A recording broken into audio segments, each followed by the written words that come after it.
And we're here in the museum's Near East study room to look at yet another ancient artifact.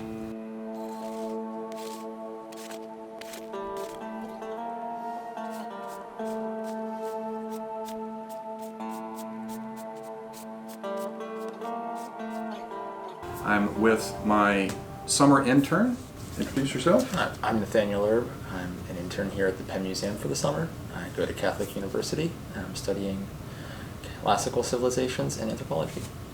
Right, and even though your focus is largely in a later time period, a classical time period, much of the classical world did extend into the Near East, and I guess you've decided to look a bit into the earlier world by coming and working in the Near East section for the summer. Yep. Well, I want to kind of surprise you with an object that we haven't really talked about. We have been looking at a lot of artifacts from the most recent excavation at Ur, and we've been comparing them to objects that were dug up many years ago in the 20s and 30s. So now I've brought in another one, because most of what we're finding that we've been talking about have been made of clay. Now, obviously it's made of copper, but what do you observe about it? And very carefully, since these things are a little bit more sensitive than some of the things, we're still wearing gloves, but I want you to look at the object, whoops, there we go, and tell me what you think it might have been used for. It's like some pigs in there, so it was on a handle of some sort. Right, the remains of a handle, and we don't often get that preserved. There's some preserved wood. Yeah, it can preserve. In Mesopotamia, unlike in Egypt, we do have a bit more moisture and salts in the soils and things that will destroy the organics even more. But sometimes, especially if it was in a grave, and I think this one was, in one of the royal cemetery graves, I think, then you can get some preservation, and it's really interesting that we've still got a little bit of a handle left. So that does give us a clue, and I guess it was held in the hand there. But why this big flat area? Yeah, so it's made out of copper or bronze. Right. Some sort of copper alloy. Yep, because bronze is just an alloy of copper and tin usually. The earlier we go, sometimes we find it alloyed with arsenic. Very thin. Doesn't really look like it would have been bladed. It might have been too thin too. That's a good thought, though. Is this, and many people have said that that is actually meant to be some kind of razor? Yeah, maybe? That's interesting that you say it, because that's usually the word we put onto these objects. And one of the reasons I called it up is because I don't know. A razor in what way? When you say razor today, we think of ones we shave with. Is that what you mean when you use the word razor? Yes. So you thought it might have actually been, I guess if it had a sharp enough edge, it could have been something like that. The handle would be kind of odd for that. Yeah, well, maybe, or you would get someone else to shave you, maybe, but with it's quite large. Right. And I'm not sure if this is from over time, but it's slightly curved. Slightly. Yeah.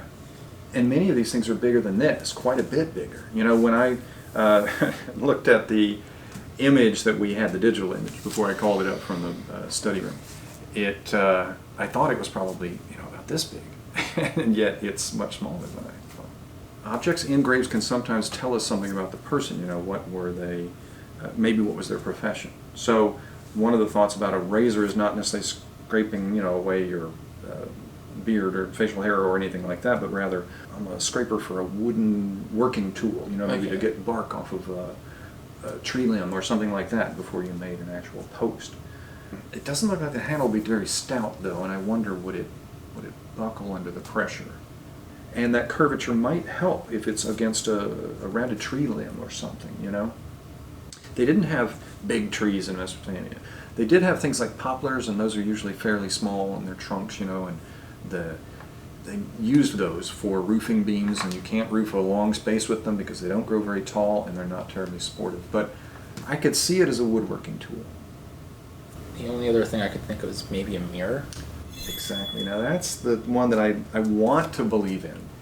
But you would expect it to have, I think, a bit more space, because you wouldn't see much in this small of one. You wouldn't. Maybe it's broken, but I don't think so. I want it to be a mirror because we do find cosmetics in graves, especially in these early dynastic royal graves. We'll find the shells with pigment in them. Things like cuticle cleaners, and there are 4 usually inside a little copper case. And you would pull that out, and they've got a ring. It's almost like nail clippers today. You know how you can flip out the thing that you could kind of buff your nail with and things like that? Well, one of those tools seems to be a coal stick, and then you can draw lines around. So it's, it's mascara or something like that, and you've got pigments that you could apply as eyeshadow, etc. And how would you see yourself? So I like to think that since these are found sometimes with reticules and other things, that maybe this is the pocket mirror of someone. A hand mirror. Oh, it's how could you see anything in that? Well, first of all, there's a lot of corrosion here. Yeah. Well, copper and bronze are quite reflective, and you can see a reflection. It might not be a good reflection, and the curvature might warp it a little bit. Yeah. But overall, I think you could be able to see yourself and maybe apply some cosmetics to it. I think you can, especially if you really polish it. I think that's the key. They would have had to polish the heck out of this. And even then, it probably wouldn't be a really great image of you, but you could see yourself. But it looks like from their statuettes and things that we have found, often have a kind of a hole where the eye was inlaid. So they used shell to stick into the eye, and then maybe lapis to give it a blue pupil. And in order to make that stay, they would use bitumen, which is tar, pitch, right? That left a really dark black line around the eye, where you could see the bitumen and then the shell, and then... Now that could be just practical, it's the way to hold it in. But I think it also reflects maybe their style. They liked a really dark, thick, black line to make the eyes really pop, as they would say, right? And what I'm thinking is, if your image in your mirror wasn't super great, in order to make sure you saw that line, it would have to be pretty thick and dark. But another thing that I'm thinking is that how many people put on their own makeup? If you're wealthy enough, you probably had someone else do it for you. But of course, you'd want to make sure they hadn't written a bad word on your head or something. I'm joking here, but do you really trust whoever's putting it on? So you would need to see yourself. And you wouldn't need a substantial handle. You just need to hold it, not scrape against something. So I like the argument, but I can't prove it, and I don't know if we could. I'm afraid we can't come to an absolute conclusion, but it's a very interesting artifact, and that's why I called it up, just to talk about, because we often don't know exactly how they're used. But the process of thinking about them, thinking about all the evidence, that's what leads us to the possibilities that we can then look for more evidence for, and find more objects like it. Where are they found? What are they found with? And thanks for joining us, and I'll see you next time on Artifactually Speaking.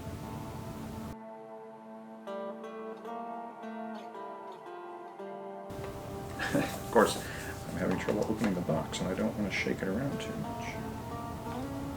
Should have thought of that before we started rolling.